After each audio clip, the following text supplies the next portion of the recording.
Assalamu alaikum wa rahmatullahi wa barakatuh. Barka da wannan lokaci.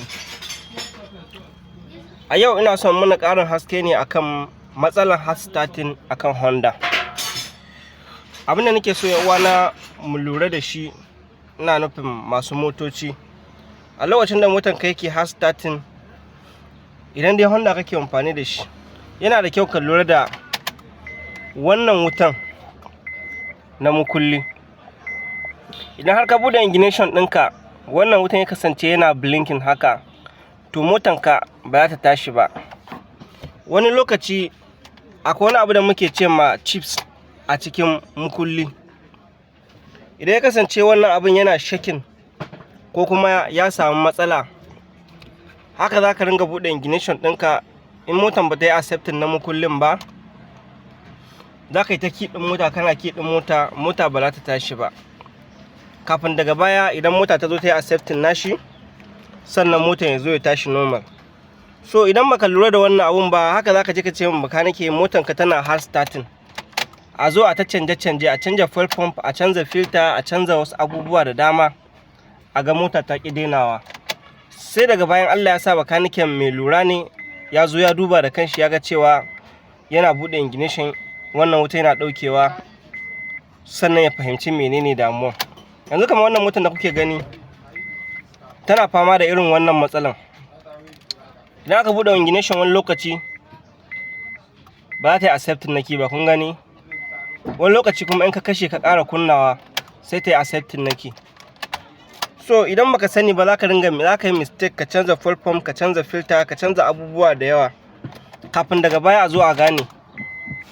Kun gani yanzu gashi ta yi accepting na key.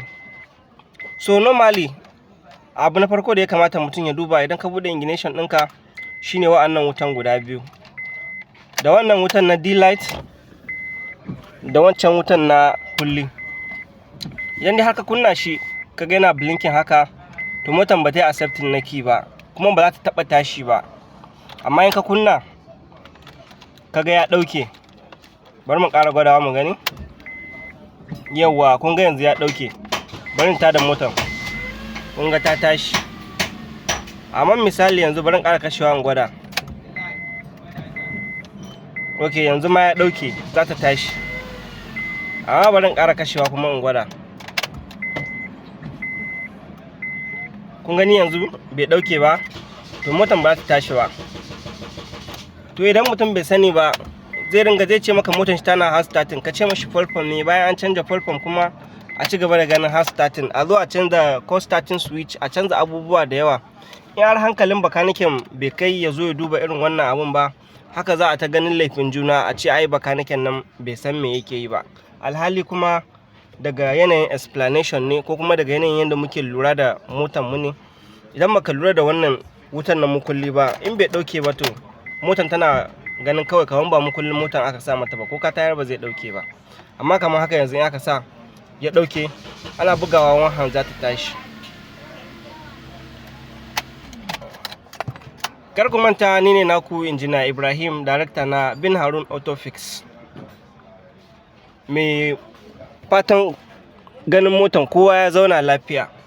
Ina nan tare da ku a koda yaushe, kuma zan ci gaba da kawo muku tips akan mota insha Allah, daidai gwargwado. Kamar da nake gaya muku kullum, ni ba gwani bane, ni ma dan koyo ne, mai fatan ganin motocin ku sun zauna lafiya.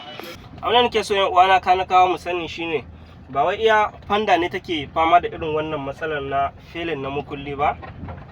Toyota ma wani lokaci tana yi, Nissan ma wani lokaci tana yi, mostly ma Nissan tana yawan yi ita ma, haka Mr. Bush, haka Ford, kai da daidai wasu motoci da suke fani da irin chips na cikin mukulli. Idan ya kasance wannan chips din ya goce daga inda yake zama, ko idan mobilizer ya fara samun matsala, haka zai ringa yi. Kana so ka tada motan ka, wani lokaci za ka ga mota ya ki tashi.